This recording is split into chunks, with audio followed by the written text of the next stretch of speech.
Hello and welcome to the Community Action Project podcast. I'm Prabhjot Kaur, a student at the Cape Breton University, currently working toward my Bachelor of Arts in Community Studies. Before we begin, I would like to acknowledge that this episode is being recorded across diverse Indigenous territories. I'm speaking to you today from the traditional lands of Dene and Métis peoples. I encourage all our listeners to take a moment to reflect on the land they are on and to honor the histories, cultures, the ongoing contributions of Indigenous communities, past, present, and future. This podcast is part of our COMS 3100 Community Action Project. Through this series, our goal is to create safe space for frontline workers, people who show up every day to support individuals facing addiction, trauma, housing instability, and other systematic challenges. These workers take on a tremendous amount of emotional labor, often with limited resources or recognition.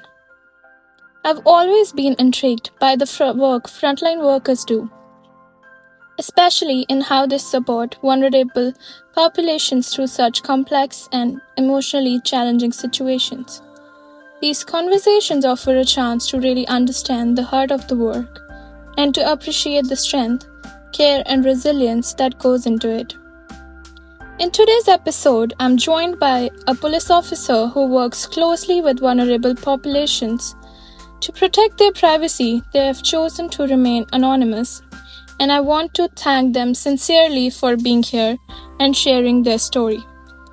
Please note that this episode will touch on themes like emotional stress, systematic gaps, and mental health. If at any point you find the content difficult, it's okay to take a break or reach out for support. So let's get started. Thanks for being here today. To start off, could you introduce a bit about yourself? Hi, I am working as a frontline police officer. To start with my normal schedule, I work 12-hour shift, 6 a.m. to 6 p.m. I work 2 days and 2 nights, and then I have 4 days off. When I start my work, so usually my days consist of responding to simple advice calls to events that you will never forget. The big part of my job is to report the writing, making notes of the events, and in our computers or the notebooks. While patrolling, sometimes I go to the designated area and look for anything out of the ordinary, make few car stops, say hello to the community, initiate my lights on my police car, and the kids, and for the kids to see them exciting. Working side by side with other frontline workers such as firefighters, paramedics to ensure the safety of the communities. And last but not least, enforce the laws and regulation. Wow, thank you so much for sharing that. Let's move on to the next question. I feel like there's something that inspired us to pursue the line of work we do. So, what inspired you to pursue this line? So when I was a kid, I always had a dream to join a defense, either army or a police officer or a navy when I was in India. So my grandfather was in army, and he was an army officer for about 20 or 25 years, as far as I remember. So he is the one who inspired me to join the defense. It doesn't matter, either police officer or army. I always wanted to do that because he's my inspiration, and I really look forward. It had so many positive impacts, or he has put so many positive impacts in our life, in his life also, but the other people's life too. He helped everybody around the community, and of course that's what I wanted to do. That I love helping people. When people come to you and they ask for your help, especially when they don't help themselves. So, that's what it really inspires me. I should do something that I will make difference in community. So that's what, my grandfather was my inspiration. Thank you so much for sharing that. I know sometimes a person can change your life for good and bad, but in your case, it was for good. Yeah. And before we continue, I just want to remind you that everything you shared today is entirely voluntary and anonymous. You're welcome to skip any questions or stop at any point. Are you comfortable continuing? Yeah, sure. Go ahead. I would like to touch a bit on your workplace experiences and challenges you face day to day. Let's start with something positive. What are some of the rewarding aspects of your work you feel? So, I'm working as a police officer from past 9 months, and I can proudly say that most rewarding aspect of my work is being able to help people who cannot help themselves, being able to protect the community and be able to make difference. I would say that's the most rewarding aspect of being a police officer. Absolutely, that makes so much sense. On the flip side, in your day to day role, what kind of challenges do you see the most often when working with vulnerable populations? So I want to add this. Like, I read this somewhere where they say that this profession, like as a being police officer, it exposes you to see inhumanity at its worst and people at their worst. And I 100% agree to this, because I often encounter people who are down and out, addicted to drugs, emotionally unstable, suicidal, violent, in simple terms, at the lowest point in their lives. I try my best to provide them the help they need. But once again, when I see same people on the street the next day, it really breaks my heart. But we still try, we try again to help them. So I think that's the most challenging one for me. Thank you so much for sharing that. Do you feel that there is adequate mental health or emotional support available to you in the current role? Why or why not? Yes, there are mental health and emotional support that is available. For example, in my workplace, if I'm feeling like when we are working, so we go through so many emotion. One time you are just responding to an advice call. The other time you're just responding to a high priority call, including some domestic, I would say some sexual assault or some kind of assault or something. So our emotion during my profession, it goes like from highs to low. Yes, we do have mental health support. So in my department, so they do check. For example, I don't want to disclose the more information, but there was an incident that happened recently about a shooting. So I don't want to disclose any location or anything. So during the shooting, so it was a very high risk call where we all police officers were at high risk, because the people, whoever was shooters, they had they had the guns and everything, they had the vehicle, and they were like, they were fully loaded with the weapons. So we were really, like, our emotion was so high, we were not sure we're gonna reach to our we're gonna go back to our home tonight or not, or are we going to fight with them, what's gonna happen. But with the proper teamwork and maintaining calm and proper using proper techniques and guidance, so we were able to catch them, and at the end of the day we all were safe. So when that call happened, so on the next day, that day, like our chief, they reach out to us, our mental health support workers, they reach out to us, and we had a group meeting in regards to that. So we met with a doctor who asked her about our situation, like mental health, what you went through and what your emotions are. So we felt important there, because they do care about us. So we felt really important when the doctor asked us and like how we are feeling and if we are okay or not, and if we need more support or something, like what can be done to make you feel better. So yes, we do have all kind of support when I'm just working since 9 months, so I can say that there are 2 or 3 incidents where I felt this. Yes, they don't let you, you're not by yourself. There's gonna be someone asking for you whether it's your sergeant, whether it's your manager, whether it's your just colleague. They would ask you after every other call, how are you feeling? So I think that's the best part, and that's what I do too. Like if if I'm feeling emotionally unstable or anything, but I know that there are some people who I count on. So yes. I feel like that's something a lot of people that don't realize, like how much a frontline worker do on daily basis, and like how much they put effort into it. Yes. And it's natural as a human being to go through all that emotions. Absolutely. Like I said, you don't know when one time you're just responding to one advice call. People be just calling us for advice, and the second call would be like, you never know what's going to happen. Like, it's a life or death situation. So our emotion from normal to high, from lows, and we go through a lot of emotion, I guess. So I agree 100%. Thank you so much for sharing that. And to add to that, like, how do you think like these challenges affect your mental health? Like, is it like just the workload, or like dealing with all the situation on daily basis? Like, what does that? Like I mentioned before, yes, when the situation happen and when it does affect our mental health, but I'm really thankful for my family, my friends. Whenever I come after shift, I speak with my family every day. I don't share the stuff with them. Like, I don't share what I went through day. Like, no, I don't feel like I should be sharing, like, that is like public privacy, right? I keep the privacy, but I do share like my mental.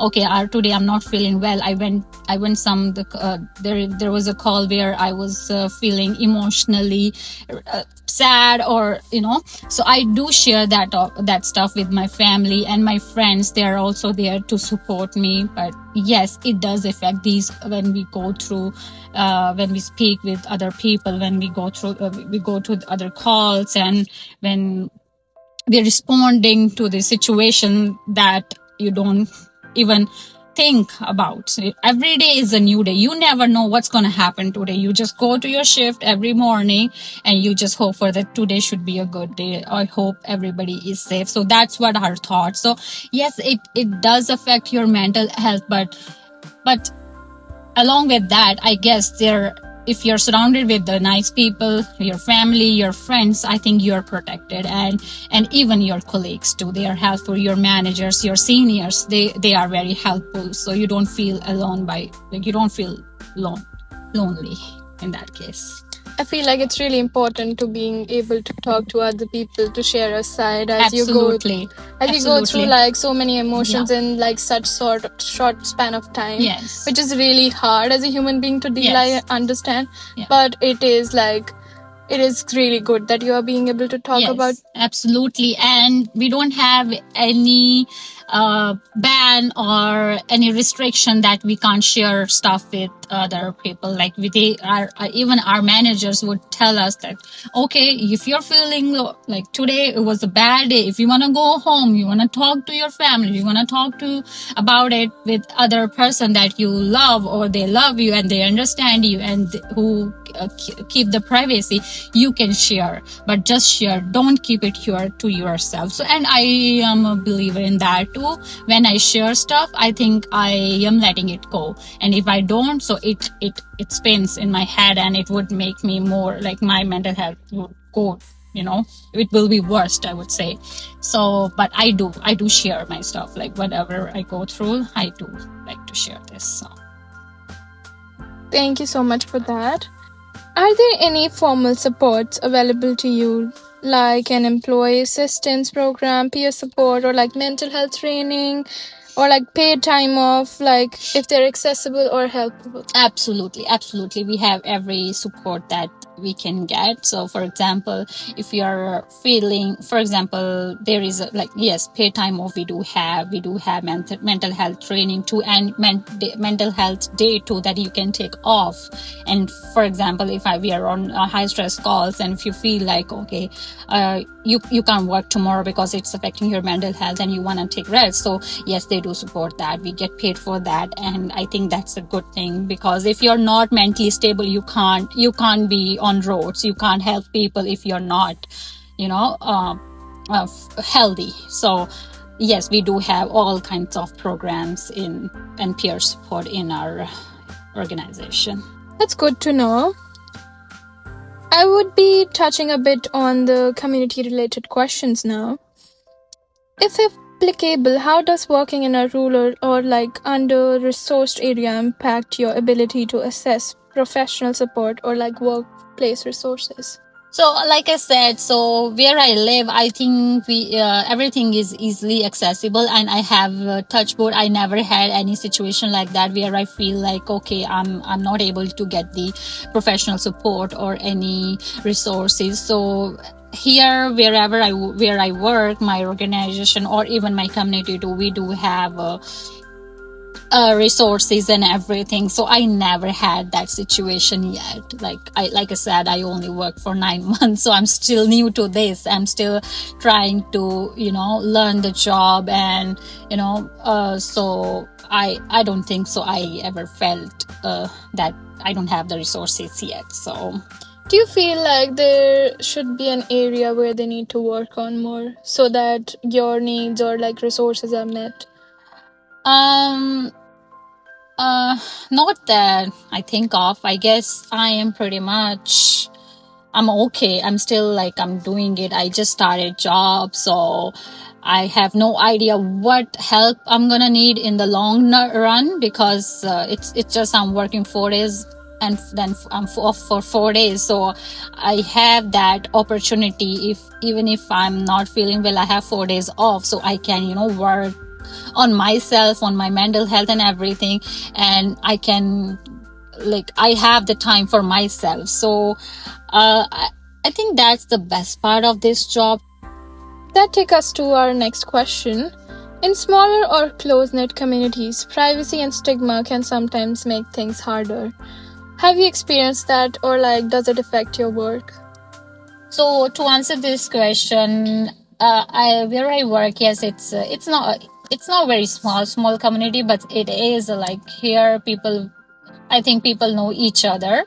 So sometimes what I feel is sometimes people experience that it's really hard for them to seek help. So even if they want to take help, they don't do because they think someone will judge. But for my experience, it's sometimes it's affect, because yes, there are some calls when I go to them and people just want to be anonymous because they don't want to get involved in that situation, because they think like it might affect their life, and the troubled people or the other people will come after that. So they don't share much information. They would give you information, but not enough to not enough for your investigation. So yes, it kind of makes the your life, or I would say your job, difficult. But on the other hand, yes, there are positive aspects to some people or some community.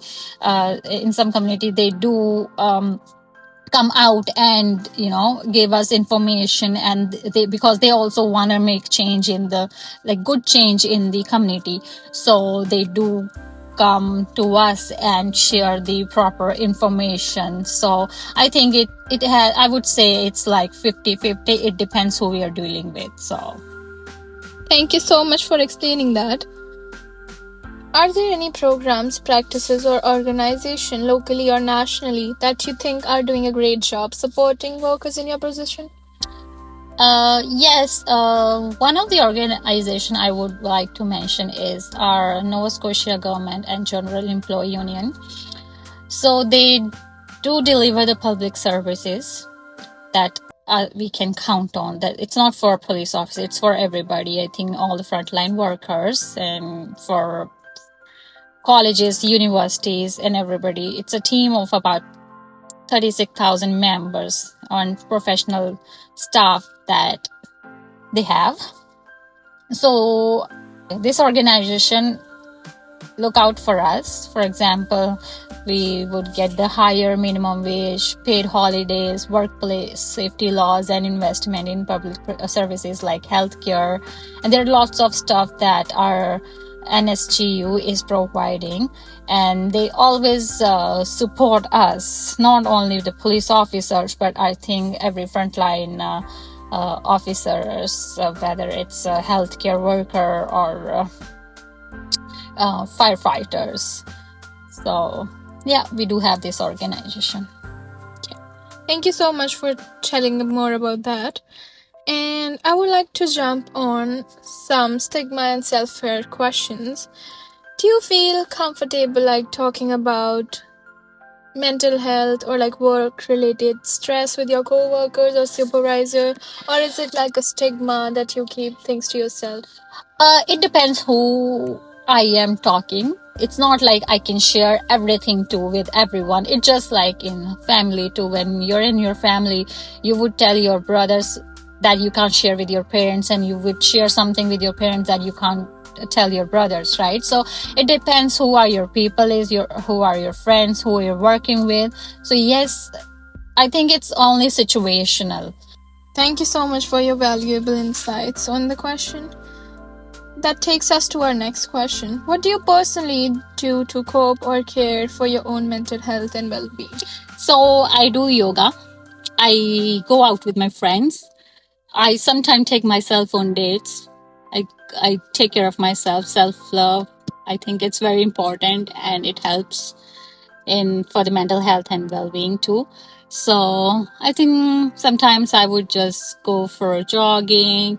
I would indulge in some sports activities so that I can get some time for myself. So I think that's how I cope up with these things. I mean, it's really important, to take care of yourself, physically and mentally too. Absolutely. I have 4 days off, right? So I use them like that only. Even if I want to work overtime, sometimes I don't take it. I would just, take those 4 days for myself and recharge myself and go for other 4 days for work as again new person. So I mean, that's really important to take a break when you're working, especially to keep things from your mind. Absolutely. And I feel like some people they don't really take the time off just to cope with the things. Yes. Just to avoid things, they keep on working and working. Yeah. And I feel like that takes a bad impact on the health. Even if I'm going through an emotional roller coaster, I feel like, you know what? I just try to slow down. I take a deep breath, and I would just, go with the flow. That's how I keep my mental health as my priority. That would be my answer. That's really important, yes, I feel like. What would help you feel more seen and supported, whether by the public or your workplace or the policymakers? I think the best answer in my perspective would be that they see us as normal human beings too. Sometimes I know we understand that we are there to help other people, and they see us that as some people see us as a superhero, as some people would see us as maybe policy makers or other stuff. But if I would say they should understand that we are also human beings, and we also go through some emotional imbalances in our life, and we also understand other people's feelings when we are going to the cause. We just maintain one image so that we don't want other people to take advantage of us, right? So we have to maintain that pace.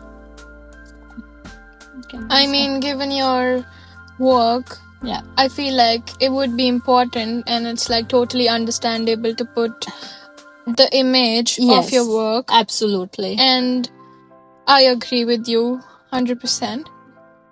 So that would take us to the last question. Is there anything else you would like to share? Anything you think is important for this conversation or those in leadership to hear? I just want to pass a message to everybody that is hearing this conversation. Just never give up on yourself. Just never give up on yourself. Your dreams, even if you're going through emotional changes in your life, seek help. Go to someone that understand you. Even if you don't have, there are so many organizations in the communities that are willing to help you. Go and seek help no matter what you're going through. There are solutions to every problem. but you will only reach to that solution if you go out. If you want to keep it yourself, then you won't be able to help yourself. The only thing, just go out and seek help, and never be ashamed of seeking help. That would be my message for everybody. That's such an important point. Like, never be feared to be a judgment. Yes. Just be true to yourself. Yes. Just seek help.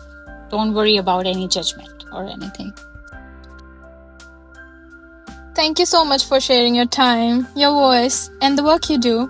I know these conversations aren't always easy, but they really do matter. I know hearing directly from frontline workers helps all of us understand what's really happening in our communities.